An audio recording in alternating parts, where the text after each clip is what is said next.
Welcome, everybody. Thank you guys for tuning in to another episode of It's Just Business. I'm your host, Jonah Barnes-Moore, a.k.a. Busy J, and this is my co-host. My name is Ina Barnes, a.k.a. Busy E. Yes, and we are JBM Consultants. I'm going to thank you guys for tuning in. Thank you. So we have a very interesting topic today for you guys, which is one of my personal favorites. What are we talking about today, can talk Jonah? about for days. You know, anybody that knows me personally, my wife, my mom, my friends and family, they know that I am a big advocate of cryptocurrency. Cryptocurrency. So we are going to talk about that today.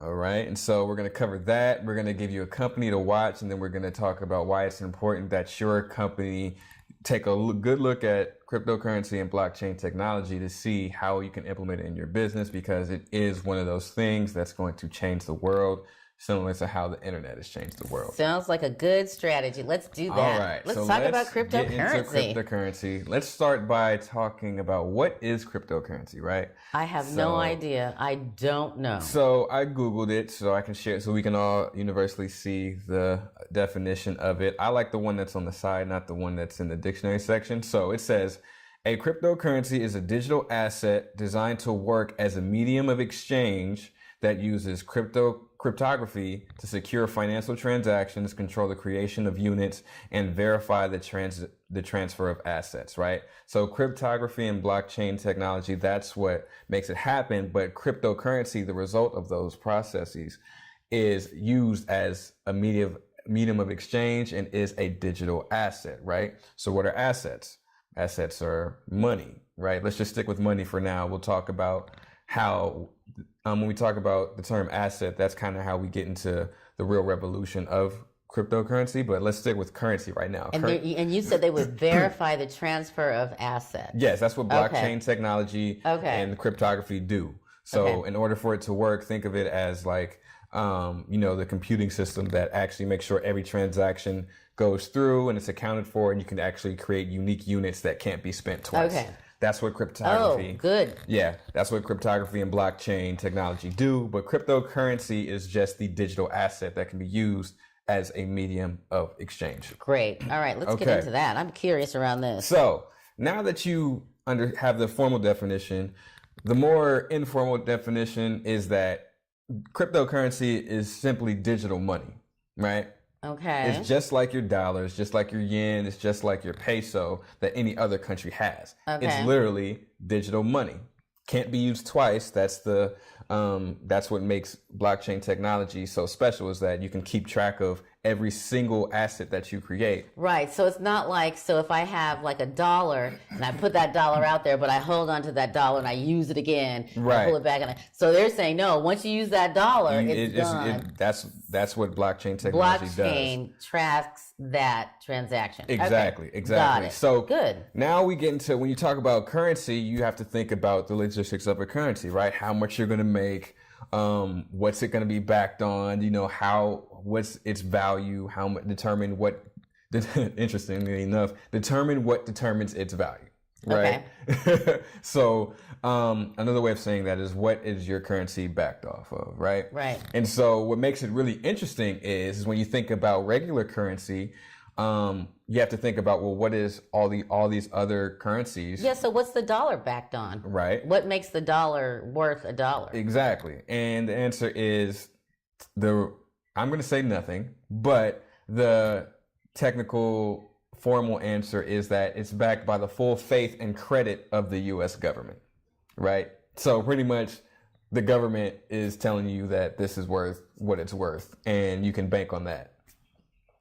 So to speak. But it wasn't always this way, right? It was not always this way. Before, way back in the days, I want to say like early 60s, late 50s, maybe, it was backed on the gold standard, right? So literally, for every dollar that was in the U.S., there you could get some form of gold. Like you're talking about like gold, like physical gold, like gold. Commodity. Yeah, like the actual commodity, like gold. So that's where that saying "good as gold." Yeah, exactly. Good as gold comes from that. Mm-hmm. So your dollar is as good as gold. Right. Got it. So that's it used fascinating. to be backed by the gold standard, and so was other countries, right? Like that's why the euro and like pounds in like the UK, because pounds was like how many pounds of gold, but on a piece of paper. So it's the same concept, but as you know, gold is a very scarce commodity. There's only a finite amount on the planet. On Earth, so it was not really a good idea to keep your currency backed on something that's so scarce. Right. Because eventually it's going to run out, and when that runs out, it's like, what are we going to do? How are we going to back our currency? Exactly. Yeah. And then on top of that, it's like you don't want your dollar to be too powerful. You don't want the price of $1 to be so extreme that nobody can even get a dollar. Everybody's operating in pennies and nickels and dimes and all that stuff. So the U.S. ultimately moved away from that, and then it's just the full faith and credit of the U.S. government. Okay. So your faith and your belief in the government pretty much. So that this economy won't collapse. Exactly. And their currency has real value. Exactly. Okay. And so that's where monetary policy comes in. And that's where you see like the Federal Reserve. Yeah. They have a lot of control over how much U.S. dollars is in the current system, how much they take out each year, the interest rates, so that loans can borrow from the government. That's what you call monetary policy. Okay. And so with cryptocurrency, right, you pretty much imitated actual currency digitally, and then everybody it's kind of interesting because it's creating this whole dichotomy between people like, well, cryptocurrency is not backed on anything, it's like, well, your dollar's really not backed on anything besides the government. Right. And a stable government. Yeah, and your faith in that government. Mm-hmm. So it really kind of challenged you to say, well, why can't cryptocurrency be a viable solution and a medium of exchange, which it was designed to be, right? Okay. And then the second biggest argument is obviously people would like to compare it to stocks, but it's not really a stock, right? So they say like, oh, well, why not invest in stocks? Because, I actually have a piece of a company. You can't physically have a piece of a company. It's just a company is saying that you own this portion, and so it's on paper. It's on paper. So it's a ledger. It's right. Like literally it's accounting books. It's your spreadsheet. It's your exactly. Yeah. And so that ultimately comes back to faith again. But if you think about cryptocurrency, it's like, well, now that you can actually create something that can't be duplicated twice, why can't we have our own separate currency and create our own for whatever reason, right? So Bitcoin was the first to do that. Oh, and let me say this as a disclaimer. Bitcoin is a cryptocurrency. Bitcoin is not cryptocurrency. Right, because I'm glad you said that because I know that my thinking was when I hear cryptocurrency or if I hear Bitcoin, I'm thinking it means, Bitcoin is cryptocurrency. Right. It's a cryptocurrency. It's not all crypto. So Bitcoin is like a ruble or a dollar or a a pound but it's not even that. It's different. It's a little different. Yeah. So, but it's not like Bitcoin is not. Yeah, the only exactly. It's a cryptocurrency. There's plenty of other cryptocurrencies out there. There's over 3,000. You can create your own if you really want to. If you have to dig into it and like watch a bunch of YouTube videos hosted on a blockchain network, but you can create your own. Good work if people believe in you. And that's kind of why it's revolutionary, right? Because anybody can create a cryptocurrency. So now you have this dynamic of people really determining what the value of a currency is, where they place their value. Right. And that's a really powerful dynamic to have. And it's a really interesting dynamic when you want to talk about the world powers and governments and how they maintain power is through the faith of people. Right. And I want to throw this in here, and I hate to interrupt you, but I will say this because before there was the currency system, before it was like you basically traded goods and services for goods and services. Right. So if I needed to have a rug, then I could say, okay, I need a rug, and you have an orchard of grapes, and I say, okay, I would like 10 bottles of wine, which yes, I would like that. Anybody send it in to me at Visa. We'll talk about that later. But if I wanted wine, so you would give me a rug, and then I would, and I would give you wine or whatever. It would be an exchange of goods and services. Yeah, trade. But what happened was the model moved from, I want a rug, okay, you give me a rug, and I give you a piece of paper. Right. And everybody else has to agree that that piece of paper means the same thing. Exactly. So this is kind of going back to the model of, no, this is actually backed on something that you can really use and understand and everyone can agree on. It's not like just exactly. am I saying that right? Yeah, and that's kind of the next step when you talk about cryptocurrency, right? It's like, so now that we've just been talking about money specifically, so now let's like bend your mind a little bit even more, mind right? bender. So now that you have this digital asset, there's more than one asset that can be digital now, right? So you say right now it's being used for currency, but take it a step further. We can use a digital asset could be what, like a car, a home, service, anything, a good or service. So say I'm a company, right? And I issue out tokens and we tell everybody, if you have one of our tokens, you can literally bring it in and we'll provide a service for you. Yeah. Or you can bring it in and we'll give you a house. Or you can bring in our token and then you can get a car, right? Yeah. So it really a digital asset that the transaction can be tracked, only used once. You can't use it twice. Right. I can't say, oh, I have this token. Here you go. Now give me a card. Now pull that. Yeah, exactly. Okay, now give me a house. Exactly. Okay, pull it back. Now give me a rug. And so now businesses' credibility will be built on, do they keep their promise on every time they have a token, and that ultimately determines the value, right? So now you can throw in price, like how much of a Tesla token, right? If Tesla was issuing out tokens for every single car that they have, like you can, if you have one of these tokens, you can get any car that made for you, right? How much would you be willing to pay for that? How much is the market willing to pay for that? That depends on the supply and demand of the token, which ultimately is about how many people are buying it, supply and demand, scarcity, and that will determine the price. And that's where people get the power, because now people are determining the value of that token. Yeah. So this is where it gets really exciting and it's a really hard change to manage, but just continue to watch our videos. And if you need to go back over this video, I also have an online course that'll help you understand the concept of a digital asset, because it's hard to bend your mind to think outside of a medium of exchange being anything other than currency. Like, no, now we're talking about digital assets. Digital assets. And when you think about bending your mind to understand that, like 30 years ago, I don't know that any of us would have agreed that we would be here with regard to the internet and what the internet did. Mm-hmm. So cryptocurrency is an innovative or an innovation on the way we look at currency. Right. Just like the internet was an innovation on the way that we look at communicating to the world. Right. So it's the same kind of... It's the same concept. So cryptocurrency is an innovation on currency. Right. And so you have to think about how young it is too, right? So the Bitcoin was first launched in 2009, right? Now, was that the first cryptocurrency? Bitcoin was the first cryptocurrency. That's why everybody... Oh, so Bitcoin was first. Was the very first one. Got it. So now that it's becoming more established and more people are getting in on it, the industry of cryptocurrency is now growing, and blockchain technology is now being spread throughout the world, right?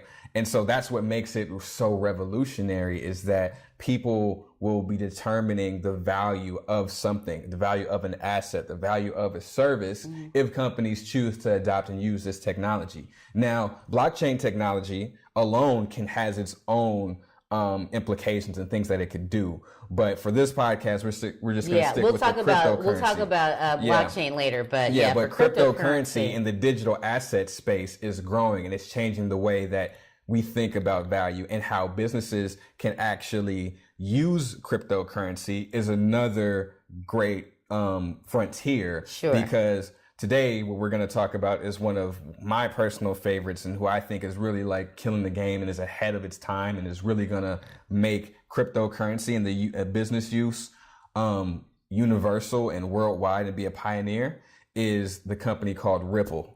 And so Ripple is... Not the beverage.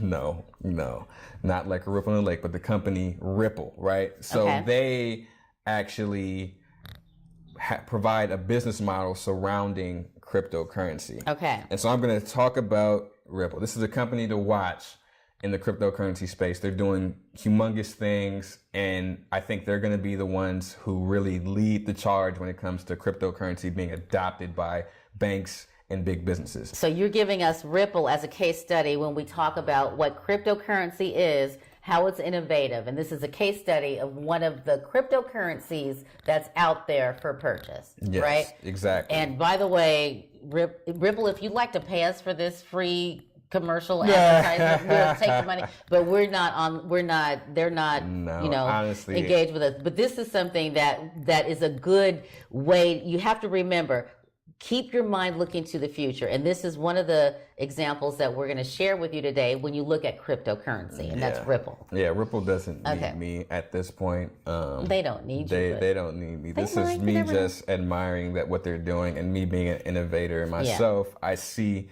where this is going, and it's kind of a no-brainer. But anyway, so what does Ripple do, right? So Ripple is in the banking industry, just to keep it really, really simple, right? Ripple is offering a service or a product, more I should say, in the banking industry to expedite payments, specifically remittance payments or cross-border payments. So okay, well, I think you've just lost me. So what are you talking about? So Ripple is what? Ripple is so can you draw? Yeah, I can draw it, but I just want to give you an understanding of the company and what they do before I get into their product, right? So Ripple, they deal in the banking industry, right? And they're expediting the cross-border payments. And so that is called the remittance payments industry, right? Okay. And so remittance payments is simply a transfer of money by a foreign worker to an individual in their home country, or just transfer payments to any foreign country, right? So if I have a son going to college in London, for example, and I'm here in California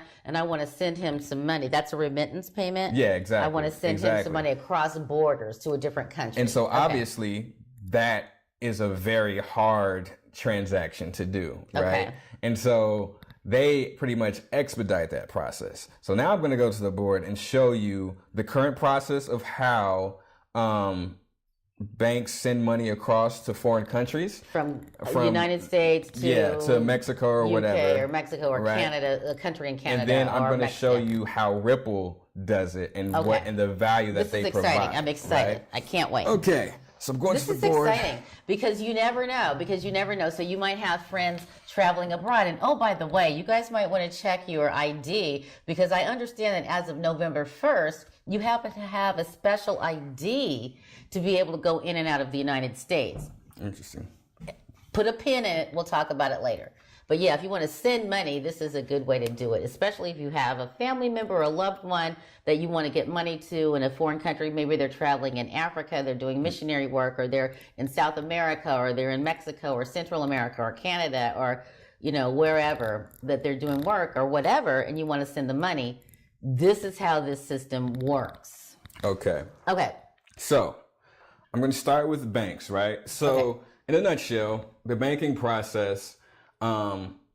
We kind of forgot to cover this, but I'll cover it now. When a bank is sending money, because that's a big argument that people say, well, why do I need cryptocurrency if I can already send money through Venmo and PayPal and all this stuff, right? Well, or if I have two Bank of America accounts and my son has one in London, I can say, oh, you're in London. I can send it, to his account in London. What does that transaction look like? So the idea of it pretty much in a nutshell is that there's no actual value being traded. It's not an actual transaction that's being executed. All it is paperwork moving. A ledger. Yeah, and crediting accounts and balancing. So this is when you have to get into accounting and understand the concepts of debits and credits, but we're not going to do all that. Your balance sheet. Yeah, your balance sheet, and you're balancing your journal entries. It's really boring, and I worked in finance, so it's nothing that you really want to get too deep into. But at the end of the day, it's all paperwork, and that's how you manually move value from one place to another. Now, with cryptocurrency, you're actually sending a digital asset to another person. That digital asset is like actually sending $1 out of a bank account, right? So with banks, what they do, and we're talking about the remittance payment industry, right? So that's sending to a foreign country. The current process is this. So say I'm a bank. We'll say we're JBM Bank, right? JBM Bank, right? in the U.S. and we want to send money down to Mexico. Don't go too furlough. Yeah, on the border. That we can see the whole board on here. Mexico. Okay. Right? So, in order for this transaction to take place, I have to have JBM US Bank has to have an account in Mexico, right? So we have to have a JBM Mexico account down here. Right? Okay. We have to have this account. And so one of our customers, right? This is Blueberry, right? This is Cherry's brother, Blueberry. And he's a customer of the bank, right? He's like, hey, I need to send money to Mexico, right? I need to send my dollar here, right? They're like, okay, we got you. So what they do, they take this dollar, right? The dollar goes in here. Blueberry gives his dollar to US Bank, and Mexico, the bank that they use, whatever, JBM Mexico, has an account here, right? JBM. And they have to have an account here. I'm sorry, have to have an account here to be able to send it. So JBM Mexico also has to have an account. Yeah, it has to go both ways. It has to go both ways. Reciprocity. It has to be reciprocal. Okay. So JBM Mexico has to have an account with JBM US, and then JBM US has to have an account with JBM Mexico. And I know it's confusing already. I understand, but just walk with me, and I'll show you how XRP makes it simple. I mean, Ripple makes it simple using XRP. But anyway, so this dollar actually goes into this account, right? So now my dollar that Blueberry just gave to JBM US Bank goes into this account. All they do is pretty much say, okay, now we have to go into our journal, right? This is our ledger. Yeah, our journal, transactions. Right? And this is all paperwork, just mad paperwork. And they have to say, okay, this person gave us this. We're going to send you this. You have to credit our account for the X amount of dollars that Blueberry sent to us. And then you can take it out of our account and put it into your own JBM Mexico account, right? I know, it's really confusing. So it's all pretty much, at the end of the day, it's paperwork, and it takes 7 to 10 days. Right? 7 to 10. So wait a minute. No. Sorry, 3 to 5 days. 3 to 5. Wait a minute. So wait a minute. So my son calls me. My son calls me from Mexico, and he says, "Mom, you know, I just had to go to the hospital, and I just need $100." And I say, "No problem." I'm like, "I'm going to go from my JBM bank account, and I'm going to send you $100 to your JBM Mexico account that I have an account." And you're saying if I go through, it's going to take 3 to 10 days for him to get that $100? No, that's not what I'm saying. What are you saying? I'm saying for this transaction to actually go through, for the actual transfer to actually happen.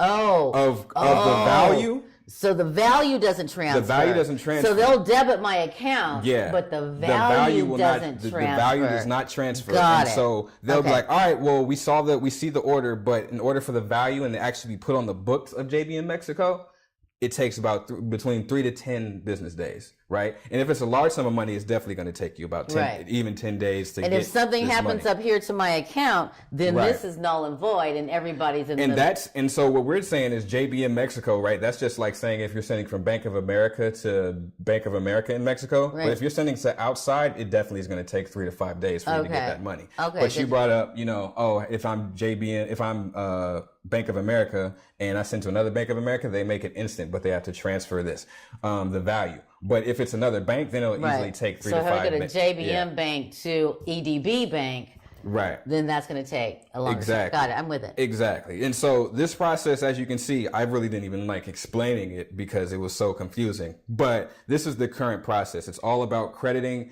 No actual value transfer it happens until you put the paperwork into the journal. Yeah. And then that's how the actual value. And it's basically just crediting an account, right? Real confusing. You can already see there's a lot of problems, right? The biggest one, it's slow. It's a very convoluted process. It's all paperwork and it's just crediting, right? So now let's go to the XRP side. Now, in the XRP side, I'm going to talk about one of their really specific products, which is the revolutionary one, which is called XRapid, right? So this actually uses their cryptocurrency, which Ripple's cryptocurrency is called XRP. XRP is not Ripple. Ripple's the company. XRP is the cryptocurrency. The people in the XRP community fuss over this all the time. So I'm, appealing to their wishes and making that distinction. XRP is the cryptocurrency. Ripple is the company. Okay, now XRapid is something that they commercially release to banks. Now this is a service that does the same thing, but it uses Ripple. And the biggest difference is this, right? So now, as opposed to saying I'm JBM Bank and this is JBM Mexico, we're going to say I'm JBM Bank, this is INA Bank, right? In Mexico. Okay. INA Bank. Mm-hmm. Right? And I am JBM Bank. Yeah. I probably should use different colors to make it a little better. But it's okay. So we're two different banks. Two different banks. Now, if I am using the Ripple network and I'm using their product XRapid, right? I don't have to have an account with INA Bank. What I do, I have my own cryptocurrency account with XRP. So this is my JBM XRP account. So you have $1 million in there. Right. $1 million. So now Blueberry comes and says, hey, Mama, I need to send my money back home to Mama in Mexico. Please do this for me. And JBM Banks is like, no problem, right? So this is where the real kind of magic happens, right? So I'm going to try to keep it really basic because I don't want to get into the technologies. Okay. But pretty much the technology is amazing, and they make this process happen within about 2 to 3 minutes, as opposed to minutes. 3 to 5 days. This whole transaction can take 2 to 3 minutes, right? So what happens is JBM Bank is like, cool, you give us our dollar, right? They have something that transfers this dollar into cryptocurrency, but they take it out of their own account, right? Because they bought it from an exchange. So now my account is like, cool. Now I just transfer this dollar into the same XRP amount, right? And INA Bank, she also has her own XRP account because they're both on the Ripple network, right?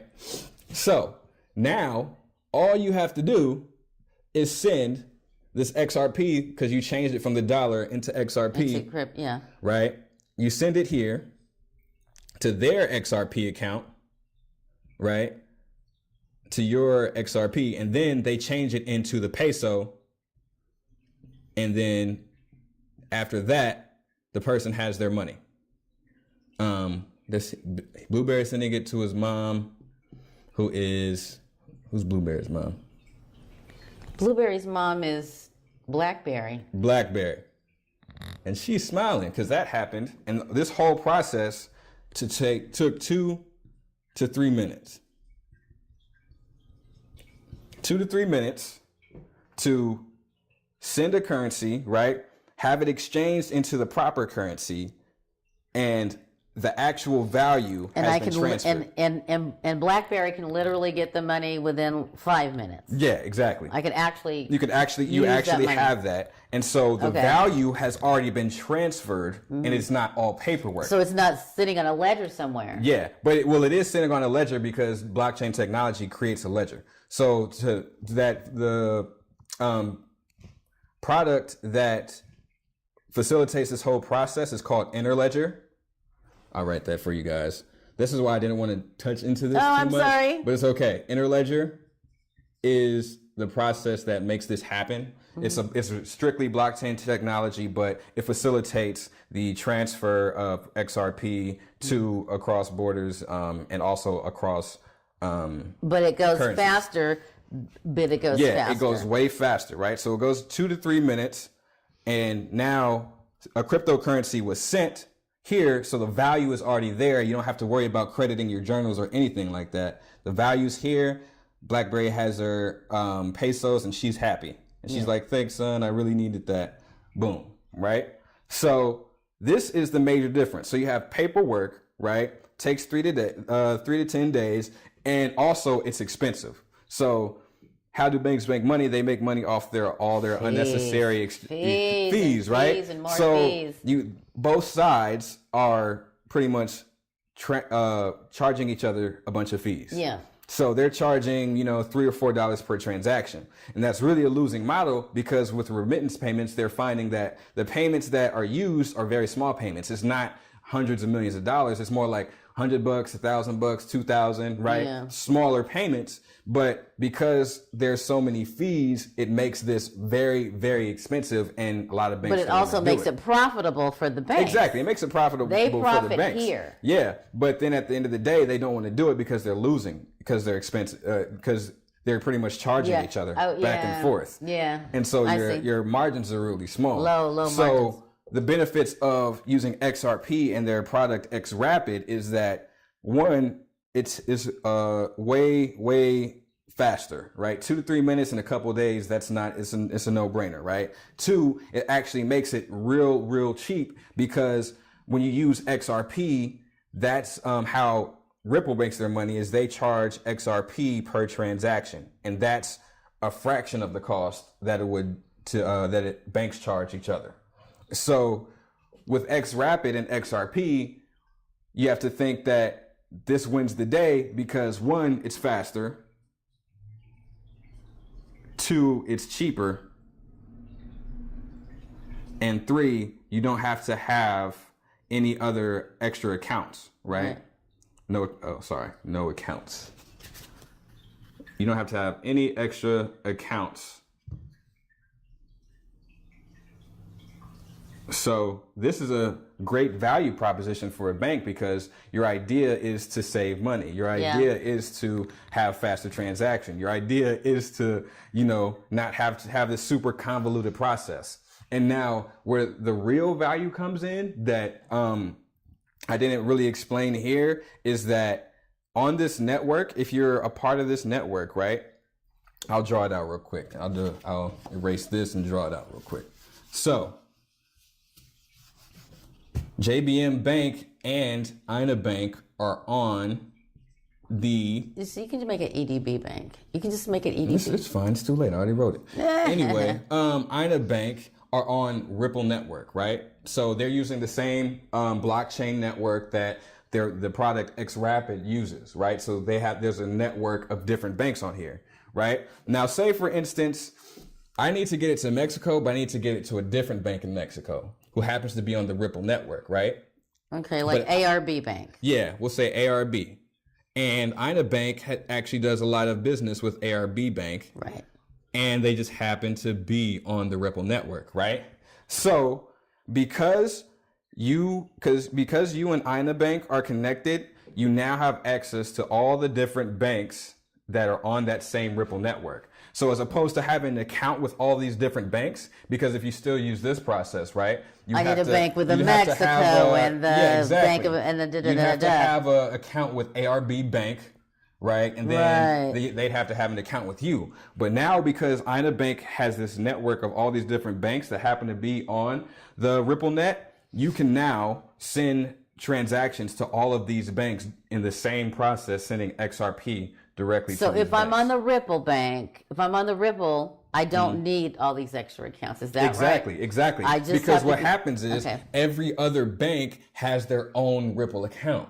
Okay. So everybody just has to have one account and be on the network, as opposed to everybody has to have an account. So I have to have Chase, I have to have Wells Fargo, I have to have Bank of America, I have to have, Mechanics, I have to have all those banks. accounts. But here are you saying if I just have your own account and with use XRP, XRapid. Then I can get to all of those other banks. You can get to all of these other banks. If you're on my network, I can get to all of the banks you're affiliated with. Exactly. Got it. Okay. And these transactions Yeah. happen in 2 to 3 minutes. So think about all of the different transactions that could happen day to day. And so they estimate that the remittance payment market every year was growing to about $10 trillion. $10 trillion. That's not a B. That's a T. That's a T. 10 trillion in remittance payments. So this is all the money that all these banks have in their accounts. Got it. Right? Okay. So all these extra accounts, they're saying that it's estimated being $10 trillion. Okay. So if you take that, put that in XRP, now you have a use case. You're increasing the value of the XRP currency, which is why I own a lot of XRP, because this business model eventually is going to be adopted and we're going to make some money. Okay. But anyway, with $10 trillion, this is your like market capitalization. And this technology is killing the competition, which direct competition in the remittance payments market for this is called Swift. They're the ones that dominate the remittance payment market using this process, right? So they use Swift to do the remittance payments, right? But it's the same concept of they just help facilitate all of these different banks and yada yada. But XRapid is using blockchain technology, so it makes it a lot cheaper. Blockchain facilitates. Exactly. Blockchain and the internet facilitates all of this. It allows you to have access to this bank that's on your network, and you can send actual value, not a bunch of paperwork, to this bank and solve the problem of making it faster, making it cheaper, and only having to have one account of your own as opposed to having a million different accounts with all of these other banks. So got it. XRP is really innovating and changing the way that we can send assets across borders. And that is huge because at the end of the day, if XRP is in banks, then everybody will be more inclined to use it. With XRP, and it'll be a lot less volatile. Now, here's another concept I'm going to throw at you, right? This one's going to go way left. So now that you understand this, and if you don't understand it, please ask questions. Yeah, we have a whole workshop that we can, we have a cryptocurrency workshop that we can take you through. Yeah, exactly. And you can always reach out to me. So let me know if you have any questions or if anything wasn't clear. And I also have a course, right? Yeah. So you can always purchase that and take a look at it. But so now let's think about it like this. Let's go back to 2008 and 2009. Right? When the economy crashed. Right? All these businesses bought these pretty much jacked up securities and that were backed on nothing. And everything crashed, right? And so what did the government have to do for all these businesses? They bailed it out. And they had to bail out who? The banking? The banks. Government bailouts, right? For the big banks. Okay. So they bailed out the banks. Okay. Right. Now, they bailed out. Among other industries. Yeah, so they pretty much said, here's some money, and so you guys owe us in the long run, right? So they just sent them a bunch of money because what happened, what was the big reason that they needed it? Banks didn't have any money, right? The banks didn't have any money or any collateral to give these major businesses. Because it was backed on nothing. Right? Because it was backed on nothing. So the government's like, all right, here's some cash, you got to pay us back. So now look at it if there was cryptocurrency, right? Let's just take XRP, for example. So XRP just happens to bank with, Wells Fargo happens to use Ripple for their XRapid service. So they happen to just have a huge account of XRP. So now when this crisis happens, the government no longer needs to bail them out. They can simply have XRP and dish it out to the companies. XRP no longer needs the government. XRP never needed the government in the first place. But the banks now have a medium of exchange to give back to people, to businesses. They're saying, look, we don't have any cash, but here's some XRP. So now you don't have that huge bubble of debt between you two, right? Because this is all debt that is really just been passed on to the government. Now you just have a medium of exchange that you can give to people. Now people don't necessarily have to work. If I have a company, we'll say, hey, the banks aren't doing too hot. So as opposed to, or if I am a bank, the economy's not doing too hot. So as opposed to working for dollars, right? We're going to start paying you guys in XRP because that's what we have until we can get back on our feet, right? So that's more motivating to work. You don't actually have to fire anybody. You just, we just change what we give them as a medium of exchange. And naturally, if this starts happening, right, this is a worst case scenario. I don't really want this to happen, but I'm thinking that next crisis we have, if banks have XRP, it's going to help them when a crisis comes because they're not going to have to go to the government to get a bailout. But now, if I'm a business, right, and all these banks are giving their people XRP, what are you going to do? You're going to start accepting XRP as a payment. right? Because like if you experienced 2008, you're like, I'm not going through that again. Like, you know, that's your small business. Yeah, your small business. Like, I'm not finna close down and start firing people. No, what we're gonna do is we're gonna start accepting XRP so that I can stay in business. I can still have a medium of exchange. I can still get value. Right? I don't need to use this dollar anymore because it's not worth anything and they don't have any anymore. It's not backed in anything. Right? And so now XRP is slowly becoming adopted because the banks use it and the companies use it. And now since the banks and companies pay people, right? They pay individuals and their employees. Mm-hmm. They're going to spend it right back with the companies and it's going to be a self-sustaining system. And then what's going to happen to the US dollar? Is the real question. It's going down. It's going to be useless, valueless. And all that just happens. That all it takes is for one more economic crisis to happen, and XRP be in the banking system across, not across just the U.S., across the world, and XRP has a real shot at becoming the first world adopted currency because it's in the banks. So. This is why I really, really, really, really like XRP. So let's review why SRP is so innovative, right? So now that you've seen, this is just one cryptocurrency. Oh yeah, this is just one. And there's like over 3,000, right? So let's review. It's a good case study. It's a very good case study. Ripple's the company. Mm-hmm. XRP, I'm just going to put /XRP. That's the actual cryptocurrency, right? So one. They provide value to banks, right? Mm-hmm. Value. Boom. They provide value to banks through expedited and affordable remittance payments. Expedited / affordable, right? Remittance payments. Yeah. Okay. On top of that, too, compared to all the other cryptocurrencies, they're actually a business, right? A lot of people just created cryptocurrencies just because it's fun or they want to base it on a project. Then we'll see what happens. They have an actual sustainable business, right? I think they got started in 2013 and they're really killing the game. They have banks that are using XRapid. I think it's 3 major banks. One's called Qualix. One's called, I forget the other name of the other 2, but there's 2 in Mexico and I think 1 in the US. And they're also partnered with American Express, but they're not using the XRapid product. They're using the one of their other products, which doesn't use XRP at the moment. But so they're a business. They're a business, and the trend is that people are going to use XRapid, right? Okay. So they're a business, right?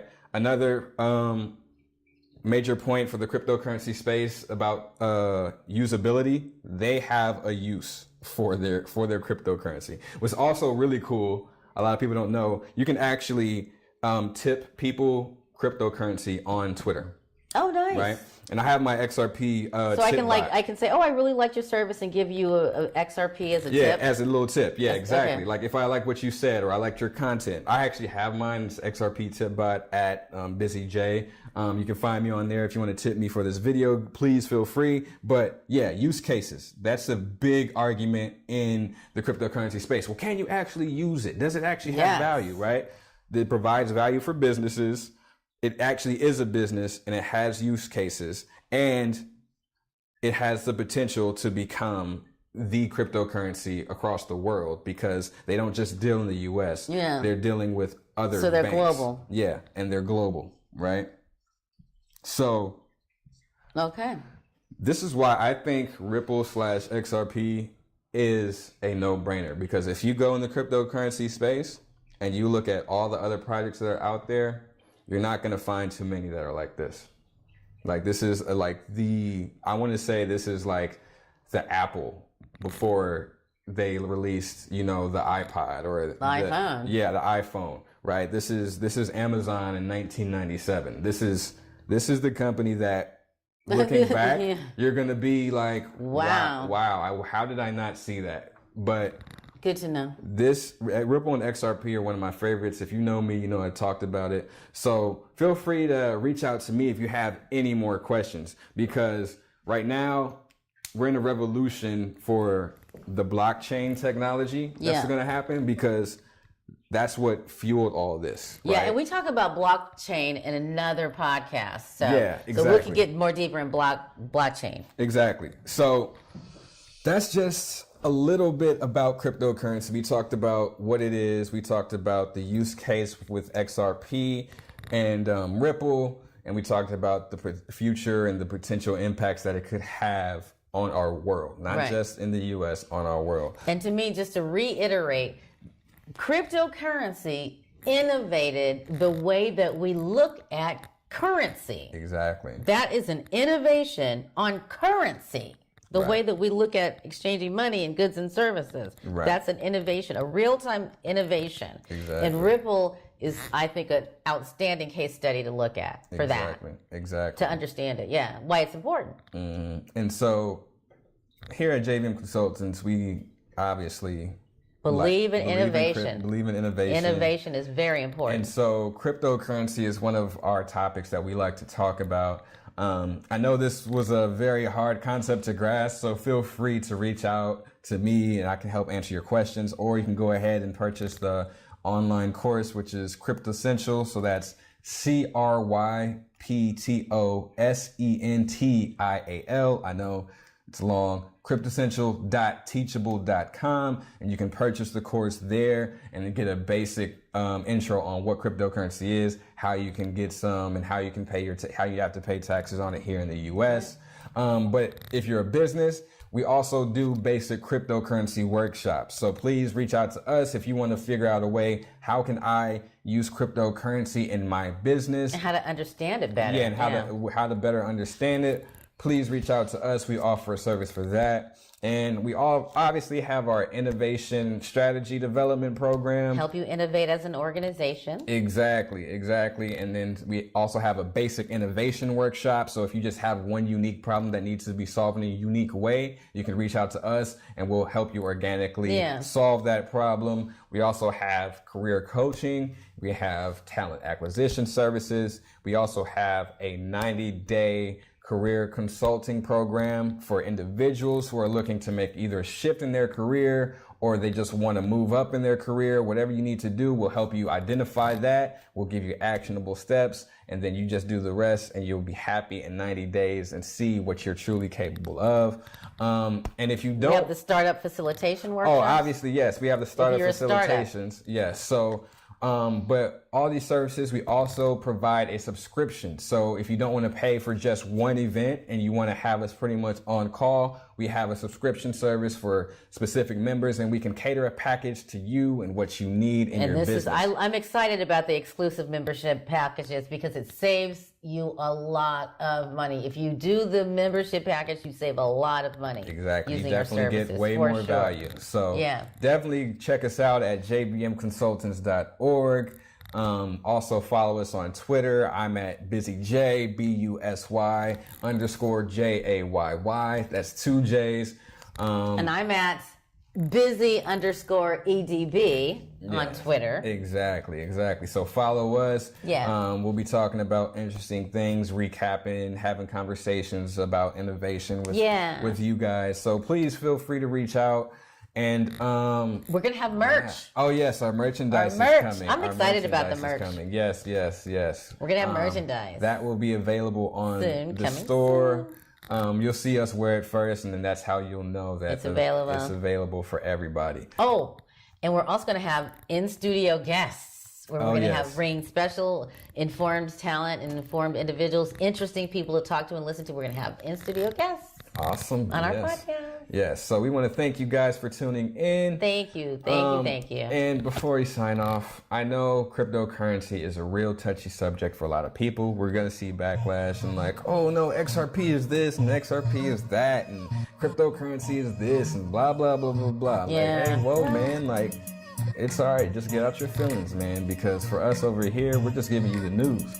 Because for us, it's not personal. It's just business.